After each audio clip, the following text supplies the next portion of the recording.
L'Afrique pourrait atteindre son autosuffisance alimentaire et même nourrir toute la planète, à condition de transformer ses systèmes de production, de transformation et de commercialisation de ses produits agricoles.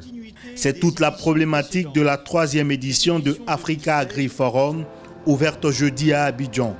Organisée par e-conférence, le leader des questions de développement du continent, Africa Agri Forum se veut la plateforme idéale pour échanger et s'informer sur les différentes stratégies et l'élan à donner à un secteur longtemps décrit comme un parent pauvre des économies du continent. La transformation de nos produits agricoles est une étape fondamentale pour créer une vraie industrie agricole créatrice de valeur ajoutée pour nos économies. Nous sommes convaincus que les pays africains disposent de toutes les potentialités pour devenir des puissances agricoles.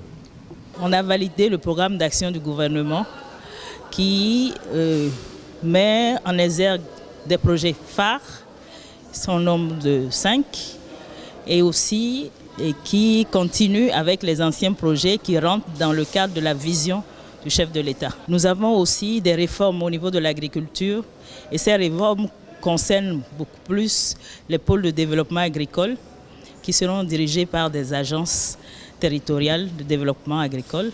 Toutes ces réformes vont permettre une augmentation de la production agricole au Bénin. 300 acteurs du monde de l'agriculture venus de 23 pays vont analyser les meilleures approches et les enjeux de la transformation afin de créer des chaînes de valeur rentables pour le continent.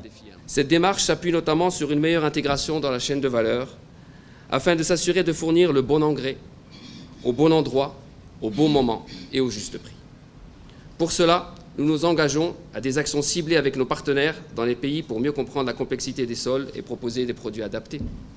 Par exemple, en Côte d'Ivoire, nous avons développé des formules spécifiques pour améliorer les rendements de cacao et nous avons également lancé la production de différents engrais NPK adaptés à la culture du coton. Notre stratégie sur le continent africain est d'utiliser les matières premières africaines, de les transformer en Afrique pour produire des engrais qui serviront les fermiers africains.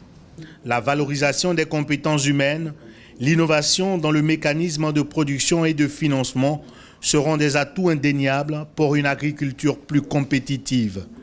Aujourd'hui, le Maroc est en train de passer vers une deuxième phase de son système irrigué, c'est-à-dire l'irrigation rationnelle, l'irrigation raisonnée, pour économiser beaucoup plus d'eau. Voilà ce que le Maroc est en train de faire. Et l'irrigation, c'est ça qui va apporter tout. L'engrais, la technologie, la mécanisation, la transformation du produit. Donc l'irrigation vous remonte à un peu plus haut.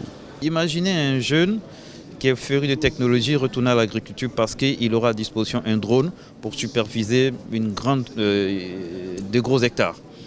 Il pourra rester dans son bureau, vaquer à sa passion TIC et faire de l'agriculture.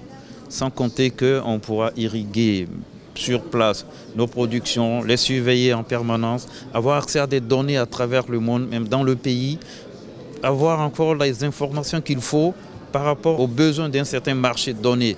Donc les TIC vont encadrer, englober l'agriculture.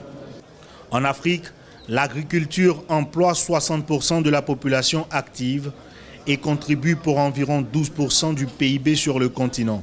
Si l'Afrique veut assurer la pérennité de ce secteur économique qui pourrait atteindre les 1000 milliards de dollars à l'horizon 2030 au lieu de 313 milliards actuellement, l'option d'une agriculture durable s'impose aujourd'hui comme une absolue nécessité.